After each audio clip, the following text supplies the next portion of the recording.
everyone. Wishing everyone a happy 2010 as I'm doing this in the middle of January.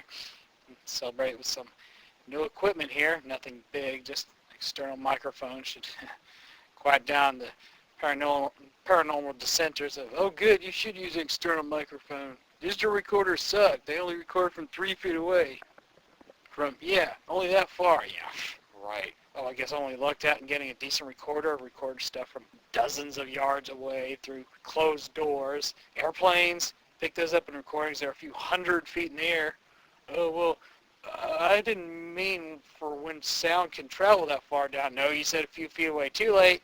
Anyway, yeah, this is one from Radio Shack. The model number is 33-3038. It comes with this microphone stand, which is good for someone like me for, years from now. If the microphone bites the dust, I can use it for my drum set. I may never record professionally or anything like that, but, I can hold on to that for years later. This cuts down some of the background noise, and sadly, that's really about it. I was disappointed in this. There's almost no noticeable sound difference in between using this and just the digital recorder. Well, heck, you can hear how there's like no difference here. I'm talking with it now, and now I'm talking with just using the digital recorder. Here we go again. I'm back, and there's probably no noticeable difference pretty much. It's really disappointing. I'm not to recording music with this thing, but I just tried doing that, holding this away from not far from my stereo speaker, and even though the digital recorder cannot now record music well, this thing did worse. That's pretty freaking sad. The thing is, there's two other models at Radio Shack. I am going to go back and exchange it. They're only $10 more, so I'm going to exchange it for one of those, because you think with an external microphone it could record things better than just voice. This is ridiculous here. However, I've yet to do a field test. I'll probably do that tomorrow. And actually, I looked at reviews for this, and ironically, one review was signed by, I think, like Ghost Lady in New York on the Radio Shack side, and it said, I use these for EVPs, and they're really clear, so I found that to be ironically funny. I just thought this would be better than just recording things in general.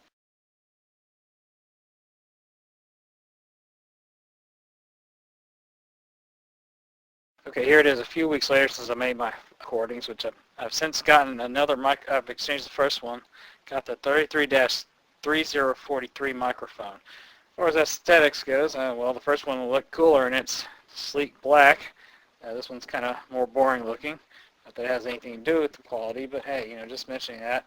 Comes in a better box and makes it easier to store.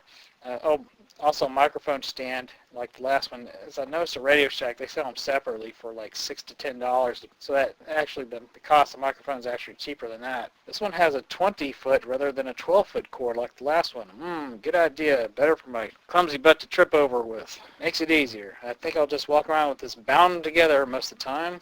Thank you very much. This cord detaches and plugs into the microphone. And in addition to the instructions, it says, adjust your microphone volume on your PA or recording system to its lowest setting. Well, why didn't it say that with the other one? That might have been something that I was missing. Well, anyway, before I get to that, again, here I am, recorder set to volume 1 without the microphone. And here I am with the microphone, the external one. Not a lot of difference. Again, it cuts out some of the background noise. So I tried recording some music playing in the background, and after reading the instructions, it seems to work fine. It does record a little bit better when you set the volume low on the digital recorder. It does seem to record a little bit better. So this one was $11 more than the other microphone. I'd say it's worth it. Tried it under a few circumstances. Again, I don't know if it's good for recording EVPs or what settings I should use for it, so that's just a guess right now. So it does seem to be an okay all-purpose microphone, just like it says, follow the instructions, set the recording for low. If you're using for an all general purpose mic, if you got some music or some other nonsense going on in the background, just set it on low. It does cut out some of the background noise and stuff, so yeah, I'd say it's definitely worth it if you're looking to expand your equipment, hopefully improve on recordings. Again, don't know about EVPs yet. Just when I make videos in the future, I'll make a note as to if I'm just using my recorder or the external microphone. So anyway, I just wanted to wrap this up. But anyway, thanks for tuning in. Anyone has any information about good brands, I'll be happy to update the description.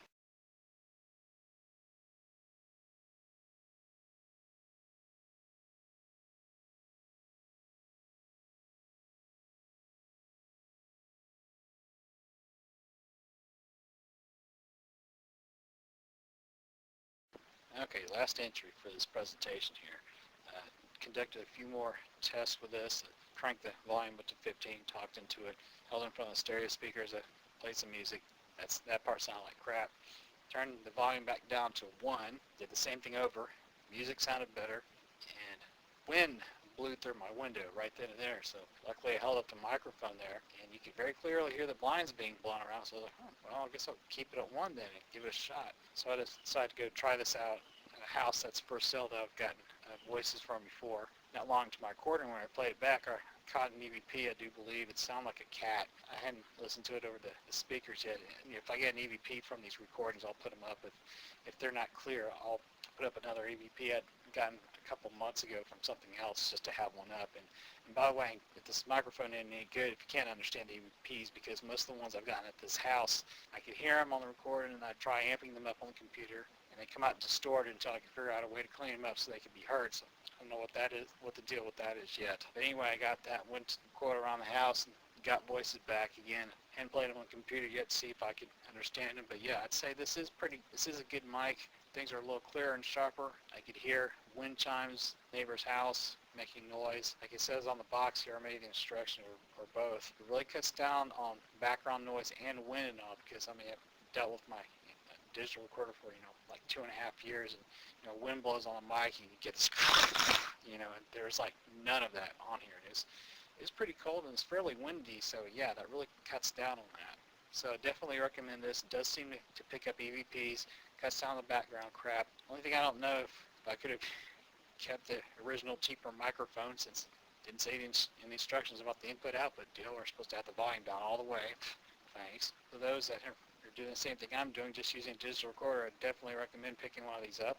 And that's what's good about doing this kind of thing. I mean, some people say, oh, well, you want to try to record EVPs and all, I guess it'd be expensive. And so, well, it depends on how you look at it. I mean, it's just been me in the digital recorder for over 2.5 years now. I mean, that and the software to work with the EVPs, I mean, that wasn't even $100. And here with the software and the digital recorder and the mic, I think that barely topped $100. $100 in 2.5 years? Oh no, I need to contact an attorney and file for bankruptcy now. Who cares if bankruptcy laws have changed recently? I still must try to file for that. Yeah, sure. Only downside, I get a fair amount of noise when I jostle this thing around and get this. I think it's probably because of this adapter here, because the cord that plugs into the microphone, it's too big and I have to use an adapter for it. I might try getting another adapter, seeing if that's it. If not, well, I guess we'll just have to live with it. And to wrap this up, one final tip from me. If your microphone has an on-off switch and it doesn't run on batteries, which it probably won't, only other microphone I've ever used in the last from 20 years ago, it only used one battery. So chances are, a mic, it's just going to be powered up by whatever it is you're plugging into to do the recording with. But if it doesn't, always leave this switch in the on position. There's nothing worse than going through a recording and finding an hour of absolutely nothing but silence. You're like, oh hell, I left it off. That's kind of equivalent to getting a really clear shot of Bigfoot eating a bag of Doritos, or Elvis as an old rocker kind of senile elderly person, and then you realize that you left the damn lens cap on. So anyway, things to keep in mind as I bid you farewell. Thanks for listening, your quest to finding answers.